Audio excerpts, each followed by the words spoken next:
Você já acendeu sua velhinha de preto velho hoje? Já fez a sua firmezinha? Já rezou aos pretos velhos sobre o dia de hoje, 13 de maio? Você já conversou com eles sobre as questões raciais e o quanto é difícil, né, para eles, que são pretos, pretas, né, estarem numa sociedade de uma cultura dominante, que não os deixa falar, que não os dá representatividade? Já conversou com eles sobre isso? Pois é. Mas você também já pegou um livro? Um livro para você ler, um livro para você se entender enquanto pessoa branca, para você entender as questões raciais, de gênero e de classe que existem aqui em solo brasileiro? Já pegou um livro para ler? Ou já pegou um outro livro também, que fala sobre os pactos da branquitude? Você já leu o livro do Silva Almeida, que fala do racismo estrutural? Não? Então, por que você acendeu a velhinha do preto velho? Porque você tem fé? Fé todo mundo tem. Mas as questões raciais, se tornar uma pessoa antirracista, talvez não seja esse o ponto de acender uma vela para preto velho, saudar as suas forças, não representar ou não defender as pessoas que ele representa socialmente e politicamente. Acompanhe comigo. Meu nome é Flávia Vilas Boas, mãe de santo do terreiro Candeeiro, há 34 anos, dentro de terreiros de Umbanda. E tô aqui pra gente falar um pouquinho sobre as questões que englobam a Umbanda, que deveriam estar sendo faladas dentro da Umbanda e que não estão. Quantos territórios a gente frequenta hoje, que parecem mais igrejas, que são aquelas que tomaram a fé desse povo preto, do que necessariamente que expressam a cultura preta e que trazem para nós as sabedorias que hoje existem dentro dos terreiros. Que não é nada contra você, pessoa branca, mas é algo que nós precisamos falar. Quando a gente fala sobre raça, a gente fala sobre as fragilidades das pessoas brancas, que estão dentro de poderes devidamente estruturados para calar e silenciar as vozes pretas, principalmente dentro dos territórios que deveriam ser negros e não são. Quantas pessoas pretas frequentando espaços brancos para tentar pertencer a algum lugar. E ela nos traz uma leitura sobre as questões de raça, gênero e classe que nos afetam diretamente. Eu sou Flávia, lida como branca. Na verdade, eu sou amarela, mas eu sou Flávia, lida como branca. E faço parte dessas estruturas individuais dentro de um coletivo da cultura dominante. E se nós estamos num terreiro, nós precisamos falar sobre isso. E o terreiro, nosso terreiro, porque não existe o que é meu, existe o que é nosso, nós tentamos promover esses diálogos de forma honesta, para que a gente possa trazer e tornar aquele território mais acessível às pessoas que nos deram essas sabedorias, que nos trouxeram essas feitiçarias e essas mandingas, e que reproduzem dentro de nós ações boas de cura, que nos trazem a cura diretamente através de suas palavras, mas que muitas das vezes nós não a reconhecemos, politicamente falando. Eu vou ler algumas partes aqui do livro para a gente trocar algumas informações, né?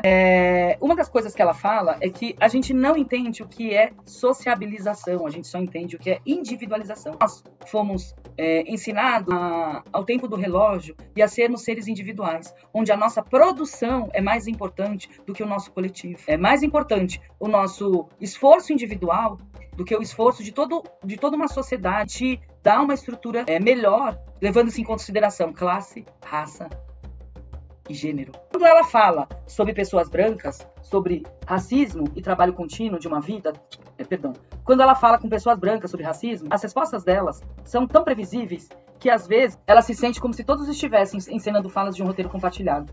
E se, em certa medida, está falando de coisas roteirizadas, porque estamos, de fato, sendo roteirizados por uma cultura que não é comum, é de alguns. Está servindo apenas para alguns. Um aspecto importante do roteiro branco deriva do fato de nos vermos como simultaneamente objetivos e únicos. Para entender a fragilidade branca, temos que começar a entender por que não podemos ser as duas coisas ao mesmo tempo. Precisamos entender as forças da sociabilização. Damos sentido à percepção e experiências através de nossas lentes culturais específicas, ou seja, das estruturas que nós estamos inseridos. Eu, como pessoa branca, apesar de ser amarela, mas sou lida como branca, estou e sempre estive inserida num contexto branco, num coletivo branco. E essas lentes me limitam a enxergar além do que aquele coletivo está me oferecendo, né? O individualismo é uma trama narrativa que cria, comunica, reproduz e reforça o conceito de que cada um de nós é um indivíduo único e que nossos atributos grupais, tais como raça, classe ou gênero, não têm o menor papel em nossas oportunidades. Como se o coletivo que nós estamos inseridos não tivesse o seu devido papel quando a gente fala de pessoa. Mas nós não estamos falando de pessoa. Nós não estamos falando de pessoas numa questão individual. Nós estamos falando de pessoas na forma coletiva de ver o mundo. Uma estrutura de poder que ela está inserida e que ela não consegue olhar além das suas lentes. Obviamente que nós ocupamos classe, gênero e raças distintos. Mas as oportunidades não são iguais, igualmente distribuídas por raça, classe e gênero. Apesar dos discursos de que grupos sociais não têm importância e de que vemos a todos como iguais, sabemos que um homem, tal como definido pela cultura dominante, é diferente de ser uma mulher numa cultura dominante, tal qual acontece com a raça. O que a gente é frequentemente ensinado a crer, na verdade, aprendemos que eles importam. Aprendemos que a cultura dominante importa e que é onde nós devemos seguir.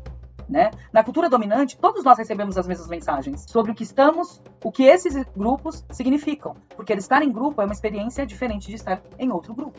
Se você está inserido no mesmo grupo, é difícil você olhar outro grupo e a visão de mundo dele de outra forma. Tenhamos coletivamente nosso entendimento desse sentido de grupo por meio de aspectos da sociedade circundante, que são compartilhados e inevitáveis inevitáveis. Televisão, filmes, letras, canções, revistas, danças, religião, culinária. Essas dimensões de nossa cultura dão forma à nossa identidade de grupo. Quando a gente assiste um filme onde fala sobre a saga branca, nós nos sensibilizamos. Quando fala das dores pretas, nós nos ocultamos de assistir, nós não assistimos, porque não nos interessa, na verdade.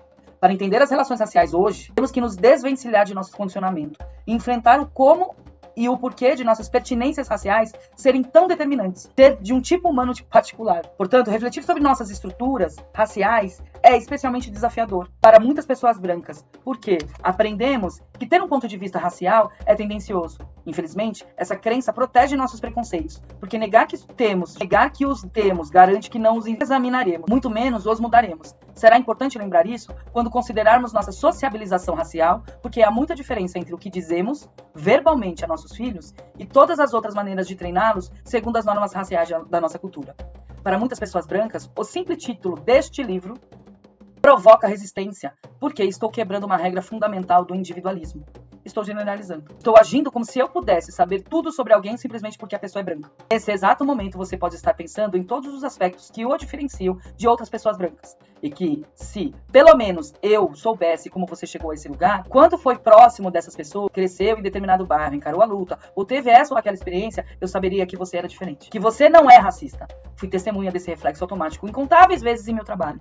Porque, na verdade, todas as vezes que vamos falar sobre racismo, a gente fala que como se nós estivéssemos excluindo outras pessoas. Na verdade, nós não estamos excluindo as pessoas. Na verdade, nós estamos querendo inseri-las a algum lugar de direito, né? Principalmente nos territórios de axé. Porque nos territórios de axé deveria ser um lugar de acolhimento às pessoas pretas e de devolver a elas a identidade que foi sequestrada pelo epistemicídio negro até os dias atuais. E isso hoje em dia a gente não percebe. A gente percebe as pessoas tomando, se apropriando, se apropriando das culturas, ganhando dinheiro dessas culturas sem devolver a quem de direito o direito que lhes pertence. Né? E as opiniões brancas são muito consistentes naquilo que elas acham que é certo. Elas insistem nas questões de que não as afeta. Porque se as afetasse, elas tentariam sair do seu espaço de poder e pensariam de outra forma. Barrar as forças do racismo é trabalho contínuo.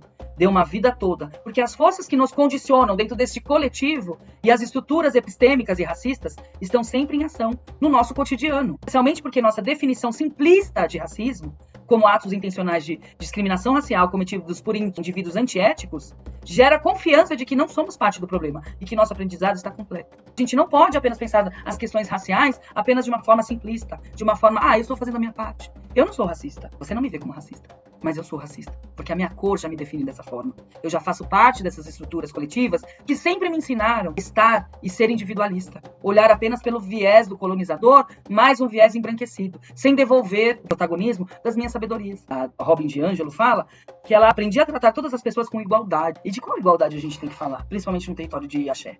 De qual é a igualdade? Eu tenho uma mãe de santo que eu a reverencio muito, que é a mãe Silvana, do Quilombo Macumba, que ela sempre fala que ela faz o teste. Quando ela chega num espaço, ela faz o teste do pescoço. E quando ela olha ao lado, ela percebe que poucos aliados ela tem na sua luta. Pois a maioria das pessoas são brancas ou lidas como brancas. E aí, ela se sente em perigo. Porque ela pode ser ali, novamente, sofrer um racismo. Porque nós estamos a todo momento reproduzindo esse racismo. Defendendo o que para nós parece ser mais importante dentro desse coletivo. Então a luta não é individual, é sobre você, branco. É sobre o coletivo branco que precisa mudar a sua hegemonia numa condição de poder, uma comunidade dominante a demais classes. A gente precisa olhar a raça pelos 3 pilares: gênero, classe social. A gente não pode mais se furtar disso, principalmente as pessoas de axé. A gente não pode tomar essa cultura e fazer dela o que nós temos feito há pelo menos 500 anos, que é se utilizar dessa cultura, se beneficiar dela em nossas vidas, aprender a cultuar os nossos mortos, mas sem devolver a quem de direito a sabedoria que é deles, sem preparar um chão para que eles possam pisar com segurança e não sofrerem racismo. Quando olharmos as pessoas dentro dos territórios, que saibamos o nosso lugar de sentar e ouvir, e que o protagonismo seja de quem de direito, e não nosso. Nós não precisamos tomar os espaços. Precisamos aprender a viver em coletivo. Precisamos aprender a sociabilizar. Entender que a forma de estudar o racismo não pode ser uma forma simplista, que ela não é honesta às pessoas que merecem de nós que a gente se torne de fato antirracistas. Ingunzo que há ingunzo. Se você não acendeu a sua velhinha ao preto velho, que você aprenda então a acender, mas lendo um livro ou diversos livros que possam tornar você de fato um aliado, apenas uma pessoa pertencente a um coletivo que vai manter as suas estruturas sem fazer você sair dos seus privilégios, fazer você sair das suas caixinhas de tantas certezas, de tantas questões que o fazem achar que você é uma pessoa que não é racista. Até o próximo vídeo. Saravá aos pretos velhos, saravá ao povo preto. Obrigada por sua sabedoria e sua presença.